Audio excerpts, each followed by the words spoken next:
Hello guys, this is the next lecture on group theory, जिसमें आज हम पढ़ने जा रहे हैं matrix representation of symmetry elements. Matrix representation of symmetry elements, जितने भी हमने सिमेट्री एलिमेंट्स अभी पढ़े, जैसे कि आइडेंटिटी पढ़ा, इन्वर्जन सेंटर यानी कि सेंटर ऑफ सिमेट्री पढ़ा, इम्प्रॉपर एक्स ऑफ सिमेट्री पढ़ा, प्रॉपर एक्स ऑफ सिमेट्री पढ़ा, प्लेन ऑफ सिमेट्री पढ़ा, उन सभी का मैट्रिक्स रिप्रेजेंटेशन हम देखने जा रहे हैं। कि हमने शुरू में ही बोल दिया था कि group theory is a mathematical treatment. Basically group theory क्या है? एक मैथमेटिकल ट्रीटमेंट है मॉलिक्यूल्स का। सो जो सिमेट्री एलिमेंट्स पढ़े थे उनका हम #1 मतलब आज पार्ट 1 में इसका बना रहा हूं मैट्रिक्स रिप्रेजेंटेशन में। ग्रुप थ्योरी का हमारा ये नेक्स्ट लेक्चर 6th लेक्चर है। So we are considering X Y Z axes. हम ये कंसीडर करके चल रहे हैं कि हमारे पास एक्स वाई जेड एक्सेस है, X axis, Y axis, Z axis. Any reference point आप समझ सकते हो कि जब कभी भी आप ग्रुप थ्योरी पढ़ने जा रहे हो तो आप एक्स वाई जेड एक्सिस इसी टाइप से कंसीडर करोगे। Means if I place this axis like this, इस तरह से अगर मैं एक्सिस बनाता हूं तो यहां पर आपको एक एक्सिस दिखाई दे रही होगी इस तरह से। तो जो मार्कर, ये जो ब्लैक मार्कर आपको दिखाई दे रहा है, तो ब्लैक मार्कर अगर हम डायग्राम में बात करें तो ब्लैक मार्कर जो है that represent Z axis. Red वाला मार्कर जो है, ये जो रेड मार्कर है that was represent x axis. और ये जो डैशर है जो आपकी साइड आ रहा है, जो डैशर आपकी साइड आ रहा है दैट वाज वाई एक्सिस। तो इस तरह से हमने तीन एक्सिस एक दूसरे के जस्ट परपेंडिकुलर कंसीडर की हुई हैं। तीन एक्सिस हमने एक्स वाई जेड एक्सिस एक दूसरे के जस्ट परपेंडिकुलर कंसीडर की हुई हैं कि ये X axis, Z axis and Y axis है। सो इन एक्सिस के बीच में हम एक पॉइंट कंसीडर कर रहे हैं। वो पॉइंट इस तरह से सिचुएटेड है कि वो तीनों एक्सिस के बिटवीन आ रहा है। तो उसका जो कोऑर्डिनेट है that was x1 y1 and z1। तो x1 y1 z1 हमने कोऑर्डिनेट कंसीडर कर लिया। इसके बाद हम इस मॉलिक्यूल पे पहला जो सिमेट्री एलिमेंट्स लेके जा रहे हैं दैट वाज आइडेंटिटी। क्योंकि हर मॉलिक्यूल्स में आइडेंटिटी होती है। कोई भी मॉलिक्यूल हो, दुनिया का कोई भी मॉलिक्यूल होगा, आइडेंटिटी हर किसी चीज की होगी। So first of all we are applying identity. तो सबसे पहले हम आइडेंटिटी अप्लाई करने जा रहे हैं।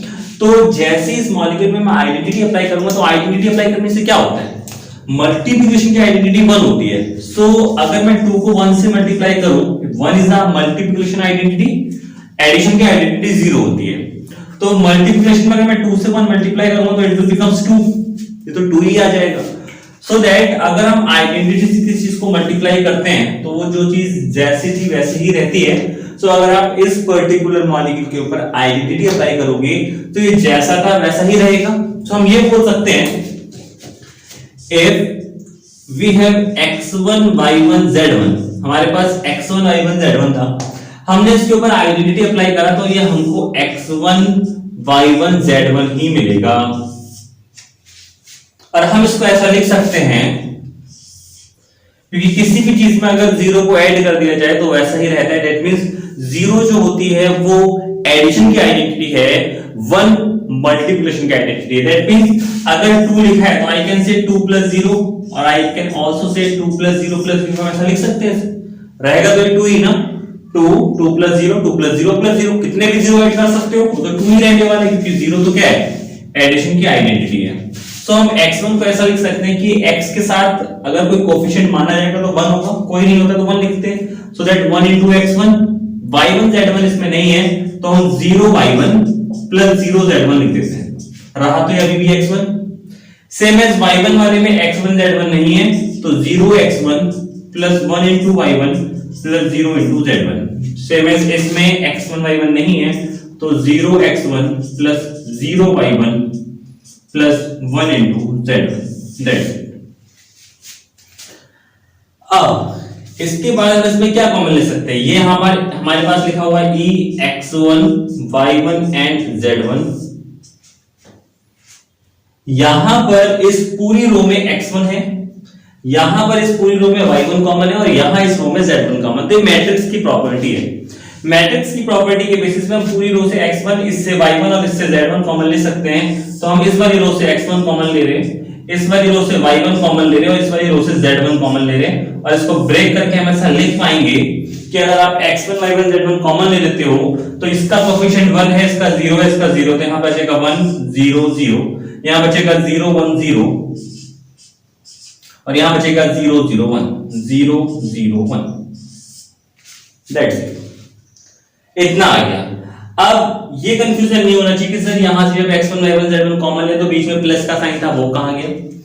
ये मैट्रिक्स की प्रॉपर्टी है कि अगर मैं दोबारा से इसको मल्टीप्लाई करके लिखूं, यानी कि मैट्रिक्स का जो मल्टीप्लिकेशन होता है वो रो इनटू कॉलम होता है, यानी कि ये वाली रो इस कॉलम से मल्टीप्लाई होगी, फिर ये x1 इससे भी मल्टीप्लाई होगा और x1 इससे भी मल्टीप्लाई होगा, तो रो इनटू कॉलम चलता है और मल्टीप्लाई के बाद ये दोबारा ऐसा ही हो जाएगा। अब यहां पर देखने वाली बात क्या है कि जैसे हमने इसको इस फॉर्म में लिख दिया तो यहां भी x1 y1 z1 है, यहां भी x1 y1 z1 है, x1 y1 z1 से x1 y1 z1 cancel out, ये इससे कैंसिल हो गया। जैसे इससे कैंसिल होगा सो दैट हमारे पास रिमेनिंग क्या बचेगा, रिमेनिंग पार्ट जो हमारे पास होगा इसको यहां से ऊपर लिख लेते हैं। रिमेनिंग पार्ट जो हमारे पास इसके बाद बचेगा that was E is equal to identity is equal to हमारे पास रिमेनिंग होगा 1 0 0 0 1 0 एंड 0 0 1, ये रिमेनिंग पार्ट होगा हमारे पास। इतना बचेगा क्योंकि x1 y1 z1 से x1 y1 z1 कैंसिल हो गया। अब इसमें ये जो मेन डायगोनल होता है यहीं पर एक वर्ड और आ जाता है दैट वाज करेक्टर। जितना भी सिमेट्री एलिमेंट्स हम निकालेंगे उन सभी में करेक्टर भी आएगा और करेक्टर को इस सिंबल से रिप्रेजेंट किया जाता है। आप काई बोल सकते हो, जो भी बोलते हो, इस टाइप से x टाइप का सिंबल होता है, इससे करेक्टर को रिप्रेजेंट किया जाता है। और करेक्टर बेसिकली क्या है, it is the sum of main diagonal, sum of main diagonal, जो आपका मेन डायगोनल होगा उसका सम होता है। मेन डायगोनल बेसिकली इसको कहते हैं, ये इस टाइप से ये वाला जो डायगोनल होता है किसी भी मैट्रिक्स में, ग्रुप थ्योरी में जो मेन डायगोनल होगा ये होगा। तो अगर मैं इसका सम निकालना चाहता हूं, करेक्टर निकालना चाहता हूं, किसका, आइडेंटिटी का करेक्टर अगर मुझे निकालना है, ये ई लिखा हुआ है अपने करेक्टर के बेसिस में कि आइडेंटिटी का करेक्टर आएगा 1 + 1 + 1 will becomes 3। That means identity का जो करेक्टर होता है वो कितना होता है, 3 होता है। तो ये है आइडेंटिटी की मैट्रिक्स कि E = 1 0 0 1 0 0 0 1 और आइडेंटिटी का करेक्टर कितना होता है, 3 होता है। इस तरह से हमने सिमेट्री एलिमेंट्स आइडेंटिटी का मैट्रिक्स रिप्रेजेंटेशन कर दिया।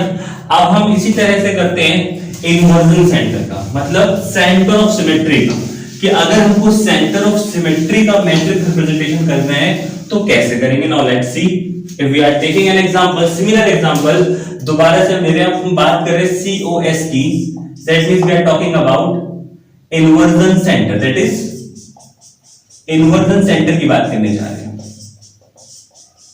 इन्वर्जन की बात करें कि इन्वर्जन के केस में क्या होगा, COS, तो again we are considering like this, हम x y z axis consider कर लेते हैं, x y z। Inversion centre apply करेंगे, दैट मींस I अप्लाई करेंगे और I अप्लाई करने के बाद देखेंगे क्या मिलेगा हमें यहाँ पर, x y and z। So again we are considering कि हमारे पास यहाँ पे एक पर्टिकुलर पॉइंट प्रेजेंट, इसके कोऑर्डिनेट है x1 y1 and z1 are the coordinate. और जब आप इन्वर्जन सेंटर इसके ऊपर अप्लाई करोगे तो इन्वर्जन सेंटर करने पे मॉलिक्यूल की ज्योमेट्री इन्वर्ट हो जाती है। इन्वर्जन का मतलब ही क्या है, बिल्कुल रिवर्ट हो जाना, पॉजिटिव का नेगेटिव हो जाना, बैकवर्ड का फॉरवर्ड हो जाना, डाउन का अप हो जाना।